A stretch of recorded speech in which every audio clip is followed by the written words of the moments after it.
Shalom, selamat malam Bapak Ibu Saudara-saudari yang dikasihi Tuhan. Renungan firman Tuhan Pendeta Dr. Erastus Sabdono bersama saya Seth Ferry. Malam hari ini berjudul Mengasihi Allah. Semua kita memiliki pergumulan atau persoalan hidup. Tetapi percayalah bahwa segala sesuatu terjadi ada di dalam kontrol dan kehendak Allah yang sempurna.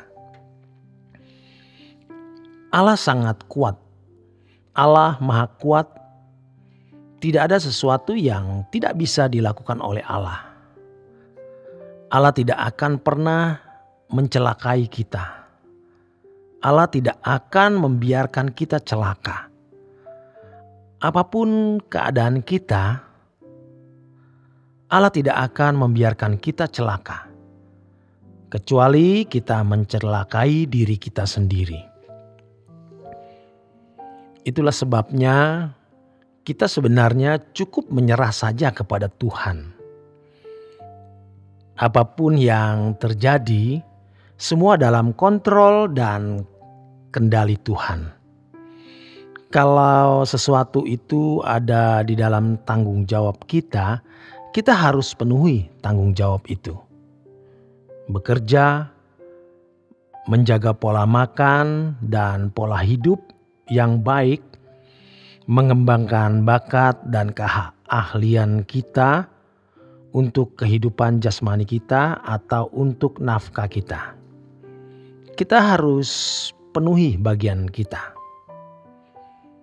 Di luar kemampuan kita, Allah yang akan berperkara, dan kita percaya Allah tidak akan membiarkan kita celaka. Tentu selama kita menjadi orang-orang yang layak dilindungi atau orang-orang yang pantas dijagai.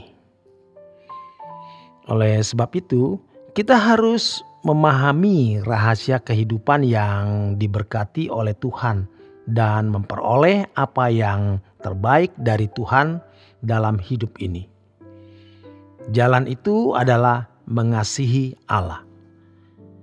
Itulah yang dikatakan oleh Tuhan Yesus di Matius 22 ayat 37 sampai dengan 40. Kasihilah Tuhan Allahmu dengan segenap hatimu dan dengan segenap jiwamu, segenap kekuatan dan dengan segenap akal budimu, dan mengasihi sesamamu dengan benar. Bagaimana kita dapat mewujudkan kasih itu? Harus dimulai dari tekad. Ada 3 tekad yang kita harus lakukan. Tekad yang pertama, kita harus bersedia hidup sesuci-sucinya atau sekudus-kudusnya. Hidup yang tidak bercacat dan tidak bercela. Walaupun kenyataannya kita memiliki track record hidup atau memiliki perjalanan yang penuh dengan kesalahan. Tetapi jangan menoleh ke belakang. Lihat ke depan. Miliki satu tekad bahwa kita mau hidup suci. Walaupun tentu kita tidak akan mampu melakukannya dengan kekuatan sendiri. Tetapi kita harus membulatkan tekad itu. Karena bagi manusia mustahil, bagi Allah tidak ada yang mustahil. Allah akan memberikan kita kesanggupan, berani untuk bertekad, berkesan omong besar. Tetapi kita harus tulus, kita bersedia. Walaupun kita tidak sanggup, Allah akan memberi kesanggupan untuk hidup tidak bercacat dan tidak bercela. Kemudian tekad yang kedua, kita harus rela menyerahkan apapun yang kita miliki bagi Tuhan. Ini bukan berarti kita harus memberikan semua uang dan harta ke gereja. Kita harus menyadari bahwa segenap hidup kita ini adalah milik Tuhan. Kita harus rela melepaskan segala sesuatu yang kita miliki untuk kesukaan Tuhan. Pemberian kita kepada Tuhan bisa berupa perhatian kita kepada mertua, kepada menantu, kepada orang tua, kepada family, kepada tetangga, saudara kita yang lain, dan pekerjaan Tuhan yang Tuhan tunjukkan kepada kita, yang mana kita digerakkan. Dalam hal ini kita harus peka dengan kehendak Allah, peka terhadap rencana Allah dalam hidup kita. Kita tidak boleh sembarangan melepaskan uang untuk seseorang atau bahkan gereja. Semua harus di dalam pimpinan Roh Kudus. Dengan demikian, segala sesuatu yang kita lakukan demi kesukaan hati Allah semata-mata. Mestinya dalam kehidupan orang percaya tidak ada hitungan 10% atau perpuluhan itu. Kecuali kita memiliki komitmen demikian, silakan. Tetapi sesungguhnya yang benar itu segenap hidup kita adalah milik Tuhan. Kita harus bersedia melepaskan apapun yang kita miliki untuk Tuhan.